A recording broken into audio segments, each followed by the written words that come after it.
ತಿರುಪತಿಯ ಗೋವಿಂದರಾಜಸ್ವಾಮಿ ದೇಗುಲದಲ್ಲಿ ಬೆಲೆ ಕಟ್ಟಲಾಗದಂತಹ 3 ರತ್ನ ಖಚಿತ ದೇವರ ಕಿರೀಟಗಳು ನಾಪತ್ತೆಯಾಗಿವೆ. ಬಿಗಿ ಭದ್ರತೆಯಿಂದ ಕೂಡಿರುವ ದೇಗುಲದಿಂದ ಕಿರೀಟಗಳು ಕಳುವಾಗಿದ್ದು ಹೇಗೆ ಎಂಬ ಪ್ರಶ್ನೆ ಹುಟ್ಟುಹಾಕಿದೆ.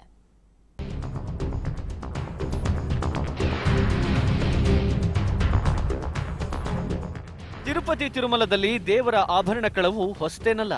ಈಗ ಇಂತಹದ್ದೊಂದು ಘಟನೆ ಮತ್ತೆ ಬೆಳಕಿಗೆ ಬಂದಿದೆ. ಬೆಟ್ಟದ ಕೆಳಗಿರುವ ತಿರುಪತಿಯ ಶ್ರೀ ಗೋವಿಂದರಾಜಸ್ವಾಮಿ ದೇವಾಲಯದಲ್ಲಿ 3 ಅತ್ಯಮೂಲ್ಯ ರತ್ನಖಚಿತ ಮುಕುಟಗಳು ಕಳವಾಗಿವೆ. ನಿನ್ನೆ ಸಂಜೆ ಪ್ರಸಾದ ವಿತರಿಸುವ ಸಮಯದಲ್ಲಿ ಕಿರೀಟಗಳು ಕಳುವಾಗಿವೆ ಎಂದು ದೇವಾಲಯದ ಸೂಪರಿಂಟೆಂಡೆಂಟ್ ಶ್ರೀ ಜ್ಞಾನ್ ಪ್ರಕಾಶ್ ಪೊಲೀಸರಿಗೆ ದೂರು ನೀಡಿದ್ದಾರೆ.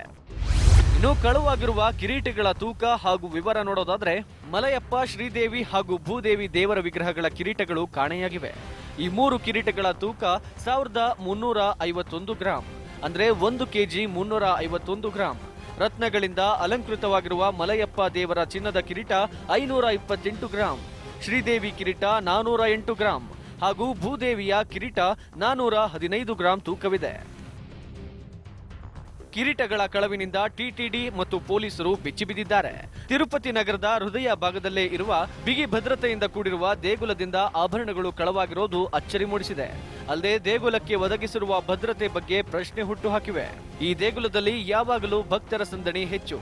ದೇವಾಲಯದ ಆಯಕಟ್ಟಿನ ಜಾಗಗಳಲ್ಲಿ ಭದ್ರತಾ ಸಿಬ್ಬಂದಿ ಹಾಗೂ ಸಿಸಿಟಿವಿ ಕ್ಯಾಮೆರಾ ಕಣ್ಗಾವಲು ಇದೆ.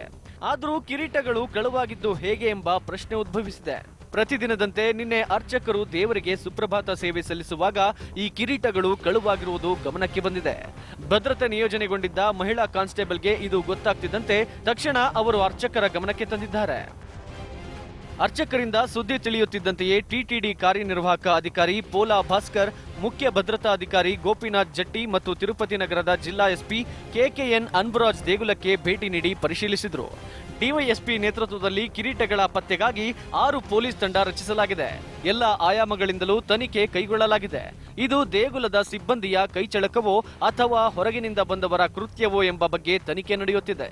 ಇನ್ನು ದೇವಾಲಯ ಹಾಗೂ ಸುತ್ತಲಿನ ಎಲ್ಲ ಸಿಸಿಟಿವಿ ದೃಶ್ಯ ಪರಿಶೀಲಿಸಲಾಗುತ್ತಿದ್ದು ಈ ಸ್ಥಳದಲ್ಲಿದ್ದ ಎಲ್ಲರನ್ನ ಸಂಶಯದ ಮೇರೆಗೆ ವಿಚಾರಣೆಗೆ ಒಳಪಡಿಸಲಾಗುತ್ತಿದೆ. ನಿನ್ನೆ ಸಂಜೆ ಸುಮಾರು 5 ಗಂಟೆ 45 ನಿಮಿಷದಲ್ಲಿ ಕಿರೀಟಗಳು ನಾಪತ್ತೆಯಾಗಿರುವುದನ್ನ ಅರ್ಚಕರು ಗಮನಿಸಿದ್ದಾರೆ.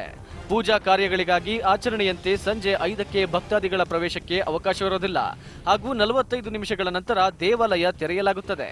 ಈ 45 ನಿಮಿಷಗಳಲ್ಲಿ ಕಿರೀಟಗಳು ಕಳವಾಗಿರೋದನ್ನ ಗಮನಿಸಲಾಗಿದೆ. ಈ ಮಧ್ಯೆ ಭದ್ರತಾ ಲೋಪ ಖಂಡಿಸಿ ಬಿಜೆಪಿ ಮುಖಂಡರು ಮತ್ತು ಕಾರ್ಯಕರ್ತರು ದೇಗುಲದ ಮುಂದೆ ಪ್ರತಿಭಟನೆ ನಡೆಸುತ್ತಿದ್ದಾರೆ.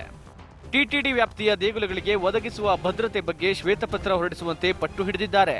ಈ ಮೊದಲು ಟಿಟಿಡಿ ವ್ಯಾಪ್ತಿಯ ದೇಗುಲಗಳಲ್ಲಿ ಅತ್ಯಮೂಲ್ಯ ಆಭರಣಗಳು ಕಳುವಾಗಿವೆ, ಈಗಲೂ ಆಗಿದೆ. ಇದು ಭದ್ರತೆಯ ಲೋಪ. ಹೀಗಾಗಿ ಹಾಲಿ ಅಥವಾ ಮುಖ್ಯ ನ್ಯಾಯಮೂರ್ತಿಯ ನೇತೃತ್ವದಲ್ಲಿ ತನಿಖೆ ನಡೆಸಬೇಕು ಎಂದು ಬಿಜೆಪಿ ಆಗ್ರಹಿಸಿದೆ. ದೇವಾಲಯಗಳ ನಗರಿಯ ಕೇಂದ್ರ ಭಾಗದಲ್ಲಿ ಶ್ರೀ ಗೋವಿಂದರಾಜಸ್ವಾಮಿ ದೇವಾಲಯವಿದೆ. ಇದು ಅತ್ಯಂತ ಪ್ರಾಚೀನ ದೇವಾಲಯಗಳಲ್ಲೊಂದಾಗಿದ್ದು 12ನೇ ಶತಮಾನದಲ್ಲಿ ನಿರ್ಮಾಣವಾಗಿರುವ ಐತಿಹ್ಯವಿದೆ. News desk ಟಿವಿ5.